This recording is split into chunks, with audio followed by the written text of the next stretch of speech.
बच्चों, अब जो है आप लोगों को वैद्युत विभव पढ़ा दिया गया है।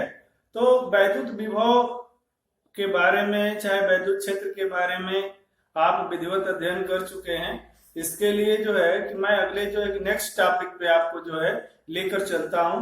देखिए, जब वैद्युत विभव आपको पढ़ाया गया था तो वैद्युत विभव अगर किसी आवेश, बिंदु आवेश के कारण अगर देखा जाए तो वैद्युत विभव r दूरी पर अगर कोई बिंदु स्थित है तो v बराबर 1/4 पाई एप्सिलॉन नॉट q अपान क्या होता है r। अगर हम इस रिलेशन को देखें गौर से तो यहां से वैद्युत विभव जो है दूरी के व्युत्क्रमानुपाती होता है, अर्थात जैसे जैसे हम दूरी बढ़ेगी बिंदु आवेश से वैसे वैसे जो है वैद्युत विभव का मान क्या होगा, घटेगा। दूरी बढ़ेगी तो विभव का मान घटेगा। सूत्र के अनुसार यदि दूरी जो है घटेगी तो विभव का मान क्या होगा, बढ़ेगा। तो यह आप अपने दिमाग में तर्क जरूर रख लीजिए कि हाँ, वैद्युत क्षेत्र में यदि हम जो है दूरी में परिवर्तन करेंगे तो विभव में भी क्या होगा, परिवर्तन होगा। तो अब देखा जाए कि आखिर जो है कि उसका रेट क्या है। जैसे हम दूरी में परिवर्तन कर रहे हैं तो विभव में परिवर्तन की दर क्या है। तो दूरी के साथ जब विभव में परिवर्तन होता है तो एक राशि की गणना की जाती है यहाँ पे, विभव प्रवणता। विभव प्रवणता बहुत आसान सी परिभाषा है इसकी कि वैद्युत क्षेत्र की दिशा में दूरी परिवर्तन के साथ विभव परिवर्तन की दर को विभव प्रवणता कहते हैं।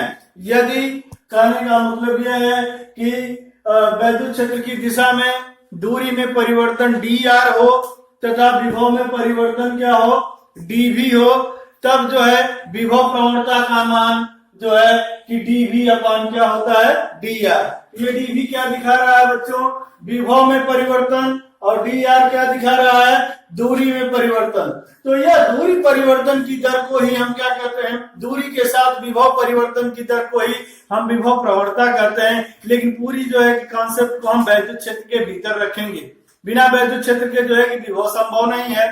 तो परिभाषा इस तरह से भी दे सकते हैं कि वैद्युत क्षेत्र में विभव परिवर्तन, दूरी परिवर्तन के साथ विभव परिवर्तन की दर को विभव प्रवणता कहते हैं। विभव प्रवणता समझाने का हमारा अभिप्राय यह था कि यहाँ से निकल के एक रिलेशन आता है कि वैद्युत क्षेत्र तथा वैद्युत विभव में जो है संबंध, कहने का मतलब यह है कि हम देखेंगे तो वैद्युत क्षेत्र तथा वैद्युत विभव में संबंध यही होता है कि वैद्युत क्षेत्र जो है ऋणात्मक विभव प्रवणता के क्या होता है, बराबर। वाच करिए, देखिए गौर से, यह विभव प्रवणता है, यह भी विभव प्रवणता, ये क्या है, माइनस है। तो यह वैद्युत क्षेत्र जो है विभव प्रवणता के ऋणात्मक जो है मान के क्या होता है, बराबर होता है। इसको जो है कि हम इस तरह से परिकलित कर सकते हैं, निकाल सकते हैं। हमने एक बिंदु आवेश लिया है, बिंदु O पर प्लस Q आवेश है, इससे R तथा क्या है, R प्लस D, R दूरी पर दो बिंदु है, A और क्या है, B।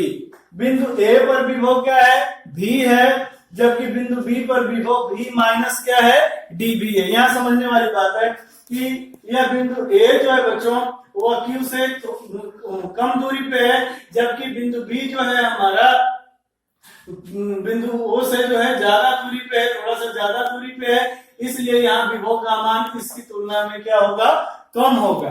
तो हमने माना बिंदु A और B पर जो है कि विभव V वोल्ट तथा क्या है, V माइनस dV वोल्ट है। तब कहने का मतलब ये कि यदि हम धन परीक्षण आवेश को बिंदु B पर रखें तो बिंदु B पर रखने के कारण जो है कि कहने का मतलब ये कि देखें कि अगर कहने का मतलब ये कि लगने वाला जो है बल देखें कि यदि हम धन परीक्षण आवेश को बिंदु B पर रखकर लगने वाला बल देखें तो F बराबर Q नॉट इंटू क्या होगा, E होगा, अर्थात Q नॉट इंटू E होगा।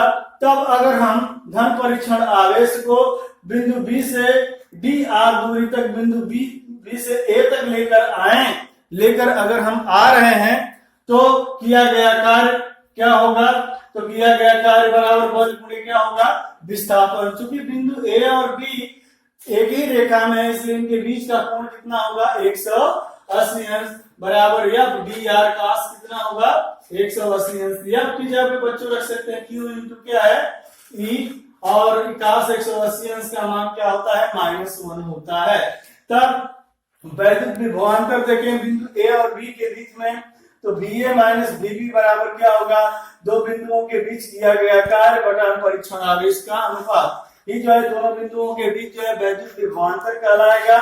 तो ए पर विभव हमने माना है बी, बी पे विभव बीबी की जगह पे भी माइनस क्या ले सकते हैं, डीबी। ब्रैकेट ओपन करेंगे तो बी से बी क्या हो जाएगा, कट जाएगा, यहाँ बचेगा डीबी। डीबी बराबर माइनस ई इंटू क्या है, डी आर, या ई बराबर minus DV upon D R, अर्थात वैद्युत क्षेत्र जो है ऋणात्मक विभव प्रवणता के बराबर होता है। अच्छा बच्चों, एक चीज है समविभव पृष्ठ। समविभव पृष्ठ कहाँ खींचोगे, वैद्युत क्षेत्र में ही खींचा जाता है। समविभव पृष्ठ क्या है, देखो वैद्युत क्षेत्र में बहुत सारे पृष्ठ हम खींच सकते हैं, लेकिन कोई ऐसा पृष्ठ निकल कर जरूर आएगा जिस पर स्थित सभी बिंदुओं पर विभव का मान क्या हो, समान हो, उसे हम समविभव पृष्ठ कहते हैं। जैसे हमने एक यहाँ पे पृष्ठ लिया है, ये वैद्युत क्षेत्र की दिशा को दिखा रहा है, पृष्ठ पर अभिलंब बहुत बाहर की ओर है वैद्युत क्षेत्र की दिशा, ये सब वैद्युत क्षेत्र में खींचा गया जो कहने का मतलब समविभव पृष्ठ है।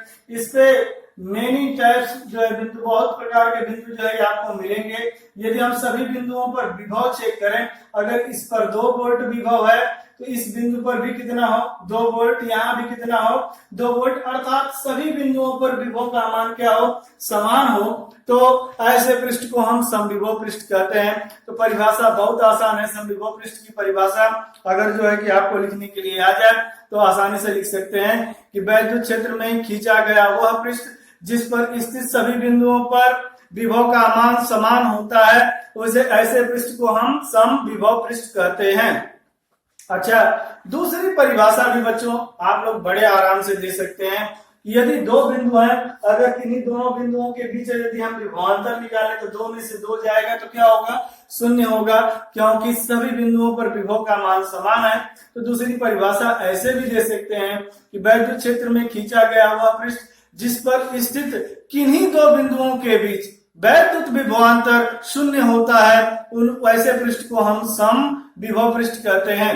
चूंकि समविभव पृष्ठ की जो है कि बात आगे चल के आपको जो है कि मिलेगी, लेकिन ये दिमाग में रखिएगा कि समविभव पृष्ठ होता क्या है। तो मेरे कहने का मतलब यह है कि हम आते हैं आपको अगले नेक्स्ट टॉपिक की तरफ लेके जाते हैं, आवेशों के निकाय की वैद्युत स्थितिज ऊर्जा के बारे में बताते हैं। देखिए अब इसको आप आसानी से समझ सकते हैं। आपको पहले ही लेसन में बताया गया था आवेश के बारे में। आवेश 2 प्रकार के होते हैं, धन आवेश और क्या है, ऋण आवेश।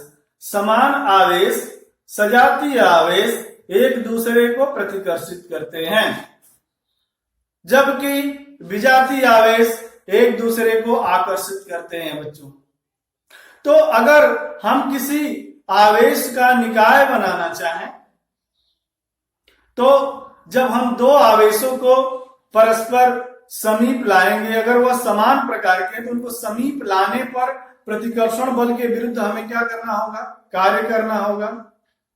या 2 विपरीत आवेश हैं, उनको परस्पर समीप जो है लाकर हम निकाय की रचना करें तो कार्य हमें क्या होगा, प्राप्त होगा।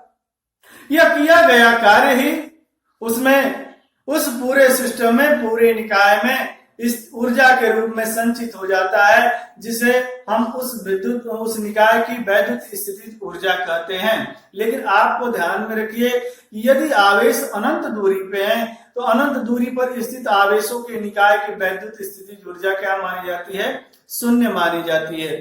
तो हम जब आप निकाय बनाना चाहें तो आवेशों को कहां से लेके आएंगे, अनंत से, और अनंत से परस्पर कहां लाएंगे, समीप लाकर निकाय की रचना करने में जो कार्य किया जाता है उसी कार्य को हम निकाय के वैद्युत स्थितिज ऊर्जा कहते हैं। तो परिभाषा इस तरह से एक बार और सुन लें व्यवस्थित तरीके से कि आवेशों के निकाय की वैद्युत स्थितिज ऊर्जा, आवेशों के निकाय की वैद्युत स्थितिज ऊर्जा उस कार्य के बराबर होती है जो कि अनंत दूरी पर स्थित आवेशों को परस्पर जो है नजदीक लाकर, परस्पर पास लाकर निकाय की रचना करने में किया जाता है। बच्चों, वैद्युत स्थितिज ऊर्जा जो है एक अदिश राशि है, और जब हम जो है कि फार्मूले का प्रयोग करेंगे तो अगर धन आवेश है तो धनावेश के कारण जो है स्थितिज ऊर्जा जो है धनावेशित होगी। अगर ऋणावेशित समूह का निकाय बन रहा है वहां पे ऋणावेशों से, तो उस निकाय की स्थितिज ऊर्जा क्या होगी, ऋणात्मक होगी। यह ध्यान में रखिएगा आप कि यदि हम विपरीत आवेशों को लाकर किसी निकाय की रचना कर रहे हैं, परस्पर समीप ला रहे हैं, तो प्रतिकर्षण के कारण उस निकाय की स्थितिज ऊर्जा जो है बढ़ती है। बहुत अच्छा बोधात्मक प्रश्न है कि दो विपरीत आवेशों को परस्पर समीप लाकर अगर हम निकाय की रचना कर रहे हैं तो निकाय की वैद्युत स्थितिज ऊर्जा बढ़ती है। क्यों? क्योंकि विपरीत आवेशों में प्रतिकर्षण होता है और समान आवेशों में प्रतिकर्षण होता है। जबकि विपरीत आवेशों को परस्पर समीप लाकर निकाय की रचना करने में जो है निकाय की रचना करते हैं, तो कहने का मतलब है निकाय की स्थितिज ऊर्जा घटती है। अर्थात यह इसलिए होता है कि विपरीत आवेशों में आकर्षण होता है। तो आइए हम चलते हैं दो आवेशों वाले निकाय की वैद्युत स्थितिज ऊर्जा की गणना करते हैं। यहाँ पे बच्चों, यहाँ हमने मान लिया है कि दो आवेश है, बिंदु आवेश है Q1 और क्या है Q2, r दूरी पर स्थित है। यह परस्पर मिलकर एक निकाय की रचना कर रहे हैं, एक निकाय की रचना कर रहे हैं। तो इस निकाय की रचना करने के लिए हम प्रारंभ में ऐसा मान लेंगे कि Q2 आवेश जो है कहाँ पे है, अनंत पर स्थित है। तो जब Q2 अनंत पर स्थित है तो Q1 जो है एक बिंदु आवेश की तरह कार्य करेगा और बिंदु आवेश Q1 के कारण बिंदु B पर विद्युत विभव का मान जो है 1/4 pi epsilon not Q1 Q2 Q1 upon R होगा।